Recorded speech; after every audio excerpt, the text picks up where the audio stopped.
और ये कर्म बंधन है। कर्म को बंधन क्यों कहा गया? क्योंकि कर्म करने पे दूसरा कर्म पैदा होता है। कर्म एक बीज है जो दूसरे कर्म को पैदा करता है, और इस बंधन में, इस चक्र में हम फंसे रहते हैं। ना जाने जन्मों जन्मों से फंसे हुए हैं और आगे भी फंसे रहेंगे, अगर ये ज्ञान नहीं हुआ कि मेरे से करवाया जा रहा है, मैं कर नहीं रहा हूँ। और जिस दिन ये समझ आ जाएगा, आप रुक जाओगे। आप एक बार खड़े होकर देखोगे कि जो हो रहा है ये क्यों हो रहा है। क्यों लोग शादी कर ले रहे हैं, क्यों लोग बच्चा पैदा कर ले रहे हैं, क्यों लोग अपने दिखावे में लगे हुए हैं, क्यों लोग सिर्फ इसलिए पैसा कमाना चाहते हैं क्योंकि उसने कमा लिया, क्यों लोग सिर्फ इसलिए वो पद पाना चाहते हैं क्योंकि उसने पा लिया। हम भाग रहे हैं क्योंकि सब भाग रहे हैं, हमें भी भागना पड़ेगा। हम भीड़ के हिस्से हैं। हमें डर लगता है जब हम भीड़ से अलग हो जाते हैं, तो हमें कभी ये समझ ही नहीं आया कि मैं अकेले में भी खुश रह सकता हूँ।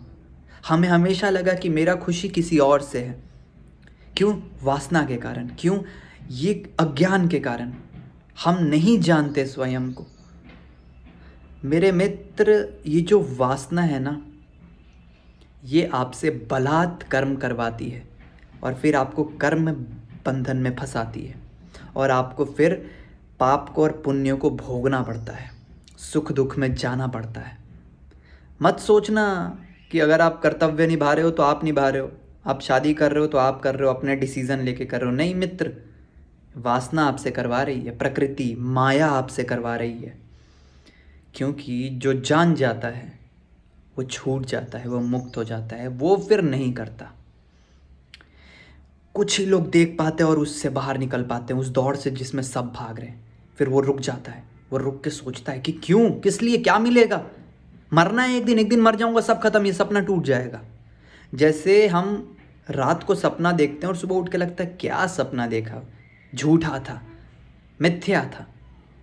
पर अगले दिन जब फिर अगले रात सोएंगे तो फिर उस सपना को हम सच मानेंगे। सपने में वो सपना सच ही लगता है। वैसे इस ज़िंदगी में ये सपना सच लग रहा है। ये ज़िंदगी जब टूटेगा, ये सपना जब टूटेगा, सब खत्म हो जाएगा।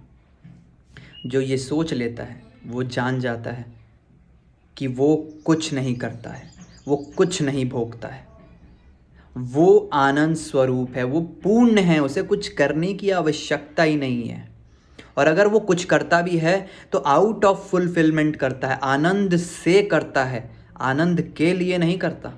ध्यान रखिएगा, आप सुख पाने के लिए कर्म कर रहे हो, ज्ञानी सुख में है इसलिए कर्म करता है। बहुत फर्क है।